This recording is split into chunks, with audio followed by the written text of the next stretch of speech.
If you own a small business and you might be looking to sell, you could run into some major issues. Forbes estimates that 9 out of 10 businesses listed never actually sell. Why? Because there's only one way to sell. You need to do these 4 steps first. So if you want to be a part of the 10% of businesses that sell for profits, we've created a free checklist for you so you can sell without those hurdles that normally hold you back. Download the free checklist by visiting www.abundantculture.co/checklist. Welcome back to the Abundant Culture Podcast, where business owners like you come to learn how to grow the valuation of their companies so they can sell in the future. On this show, you'll learn how to sell for top dollar and invest in profitable businesses around the country. Now, here are your hosts, Jas and Jo.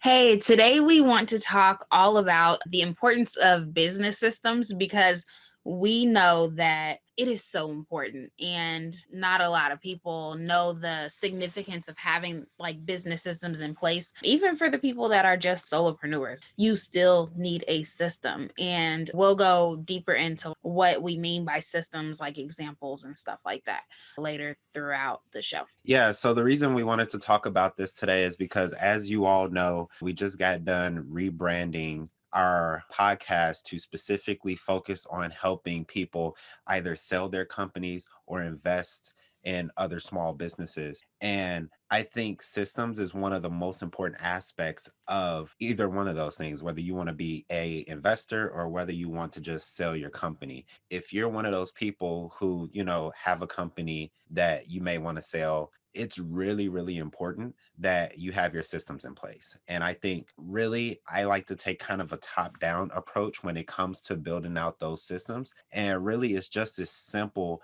as documenting everything that happens inside of your business and using that document that you're creating to eventually create your SOP, which is your standard operating procedures. So even if you're a solopreneur, it's good to have that standard operating procedure, because as you start to hire people, if you do desire to hire people one day, you're going to need to train those people, because you need to understand that I don't care what type of degree they have or how smart they are or, what their work ethic is. At the end of the day, they're not going to understand the nuances of your business unless you explain it to them. There's people who I've had work for me and they are brilliant employees. But if I didn't tell them or show them how I needed the job done or how, they needed to do certain things in the workplace, they weren't going to be very valuable to me. So I think as a small business owner, it's really up to you to create those systems. And it just starts by, how do you serve your customers? So how do you take an order?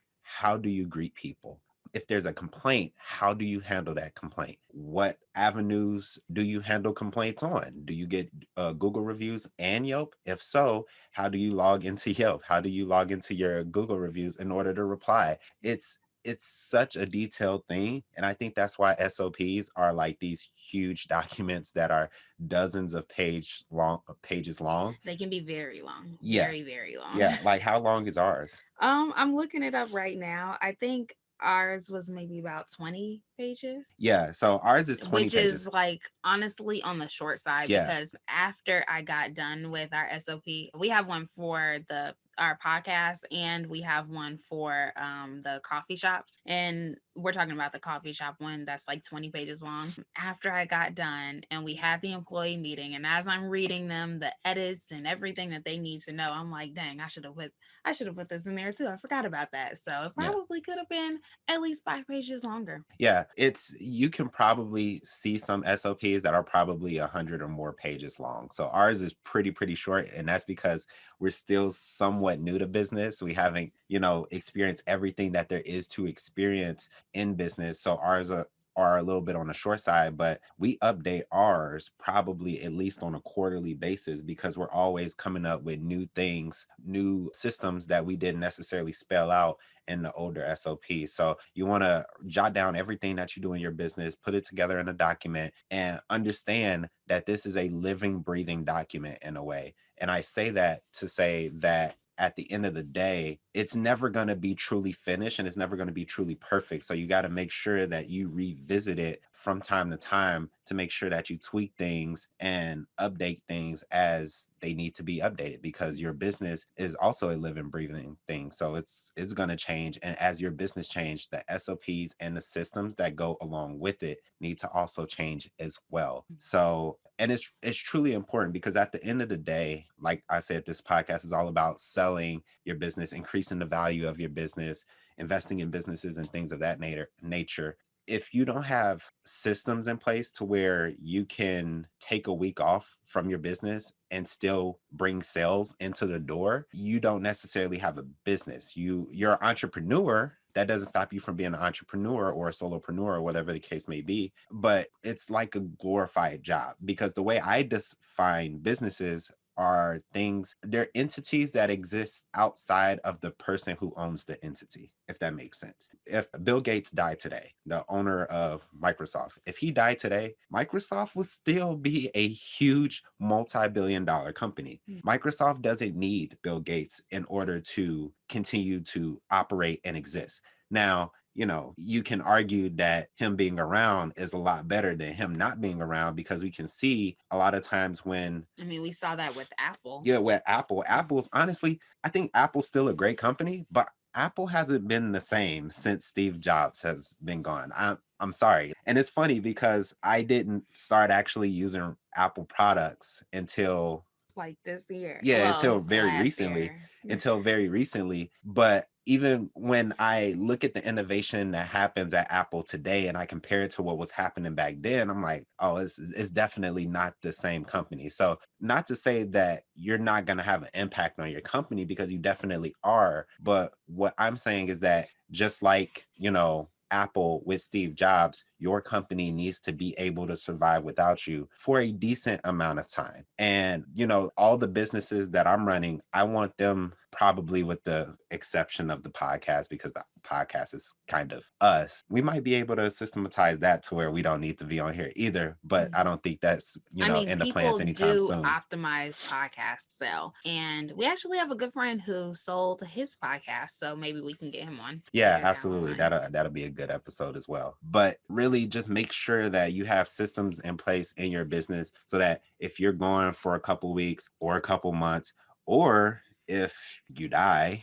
I hate to be like, kind of doom and gloom about it, but at the end of the day, that is a reality someday in the future. And for me personally, I like to think that when I no longer want to run these certain types of companies, whether I want to sell them or whether, I just pass away one day and I still own them or whatever the case may be, I want to know that everything's in place that they need in order to continue to serve the customer. Because the way I think about it is, your business serves so many people. It has customers, you probably have vendors, you may even have employees, and at least a handful of people lives will be impacted if your business was no longer around. And I feel like it's a disservice to them if, as entrepreneurs and business owners, we don't have the systems in place that need to be in place, so that all those people can continue to get served, even if we're not around. So having systems in place, I know it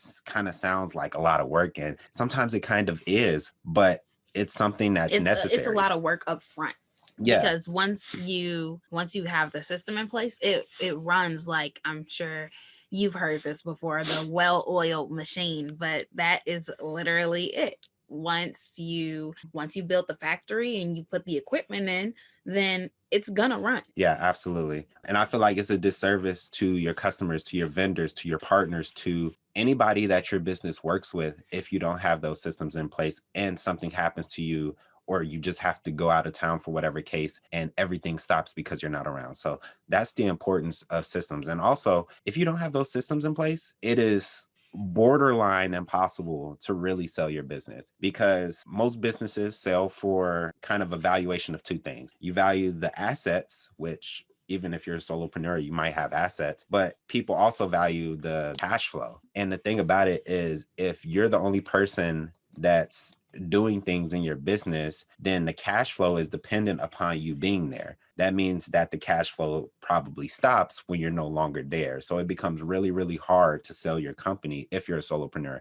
I'm not going to say that it's impossible, but it's definitely a lot harder. The businesses that I look at buying, a lot of times, I know that if anything happens to the seller, if I take it over, or if, whatever reason the seller's not there, that business is going to run regardless of, what's going on in the background. And I think that creates not only peace of mind for the people that work within your business, but I also think it creates some financial security as well. Because everybody has their own reasons of, being in business, but I believe that everybody can kind of attest to that at least one of the reasons they're in business is to make money. Because as my mentor says, if there's no margin, there's no mission. So at least with for-profits anyway. And we're talking about for-profits specifically on this show. Yeah, absolutely. So one thing I wanted to get into before we hop off is kind of tell us about your experience implementing systems and SOPs into our business, because I'm the one who probably gave some ideas, but I didn't actually write out the SOP because I have a system for that.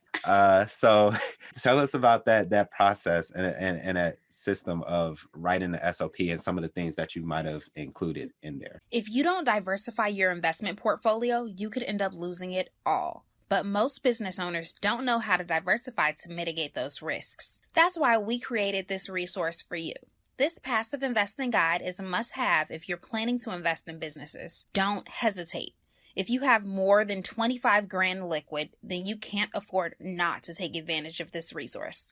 Download the 4 reasons why in 2021 you need small businesses in your portfolio now by going to www.abundantculture.co/guide. Yeah, so it actually took me a really long time. We were like on a call the other day and Joe was like, yeah, I think it only took Jasmine like 4 days to do it. And it's like, no, it didn't. It took me months. And I kept having like iteration after iteration because I kept forgetting things. But then I finally had to sit down for our coffee shop specifically and say, okay, I'm going to get this done because our employees need this. And the meeting is scheduled for this day. So I have to make sure it's finished by that day. So I set a deadline for myself just to get it done because it can be very overwhelming. One of the things that helped me was looking at examples. So I had Ashley send me some examples because she worked at a company and she was like the HR person. So she had a lot of experience with HR. So I asked her, yeah, is there anything I need to know in the HR department? Because we don't have an HR department yet. I'm the HR department at the coffee shops for now because we aren't big enough. And she sent me like a couple of things. One of the things being an SOP. And I forgot like where else. I think I might have found like an SOP example on the SBA website or something. Basically, you could just Google it. So I always like to start off with templates for everything that I do because it makes my job so much easier. Like whenever I come up with graphics, 9 times out of 10, I started with a template and then I just kept tweaking it until I liked what I saw.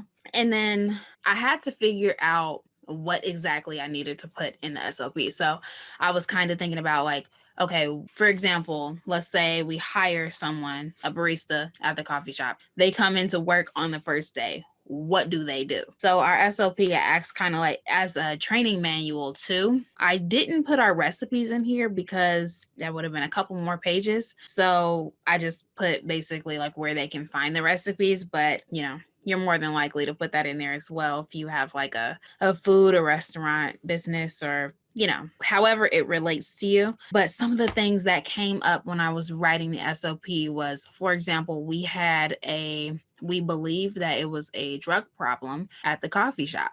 A couple of months before I actually even started writing the SOP again. So I said, okay, I definitely have to add that in because I want to make sure that there is nothing anyone can say to me if I suspect they're doing drugs on shift. I mean, it's self-explanatory, I thought, but a lot of people don't have common sense like you do. So we really shouldn't even call it common sense. It should be just called sense because it's really not common. So like you really have to think about what exactly do they need to do to get here? And then also like the SOP for the podcast. It was, I think, only like 2 pages long. It was really, really simple. But our team member that works on the podcast, she actually told me that I was like one of the best projects that she's worked with because of how organized I was. I was super duper proud of that, by the way. But in the podcast SOP, I said specifically, here's what I need. Here's when the podcast goes out. This is how you get to this. This is how you log in. This is how I want you to label the podcast when you're done editing it and upload it to this drive. So it's basically step by step of literally any and everything you can think of in your business. And if you guys have more questions, feel free to reach out and we can answer some more questions, and we can have another episode specifically about what goes into an SOP, and maybe we can even get somebody on to talk about it. I don't know if there's like professional SOP writers. I do know someone that has an SOP course though, so we might be able to get him on to talk about that. Oh, I didn't know we knew somebody like that. So yeah, if you guys have specific questions, feel free to reach out. I will answer them, because I can honestly go on and on about what I put in the SOPs. I mean, like money handling, uniforms, employee discounts, like the list just goes on and on. Did you have any more like questions about the SOP process? No, I don't think I have any more questions. Just remember, what helps me when I'm putting together different processes that might go into the SOP, I just think in terms of steps and bullet points. So I whip out my phone, I go to my notes, and I just write down the steps or the bullet points that's included in something. And then that's kind of the foundation of what I like to go off of when I'm thinking about something that's process oriented. And that's a really good point to make sure that you guys remember is make sure you get your employees to sign the SOP, because they need to read it and understand it. And we even had it as like a non-disclosure in our SOP as well. So making sure that each team member actually reads it and understand it is the most important thing, because if they don't, then there's no point of the SOP. Absolutely. Good point. So that is all I have. Do you have any more? Nope. That's all I have. Awesome. So we'll see you next Friday. Can't remember the topic off the top of my head, but we'll see you next Friday.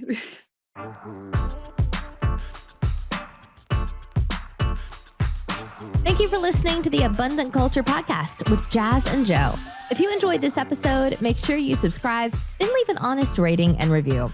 And remember, we're ready to buy your business. So if you're ready to sell or passively invest in other small businesses, go to abundantculture.co for more information.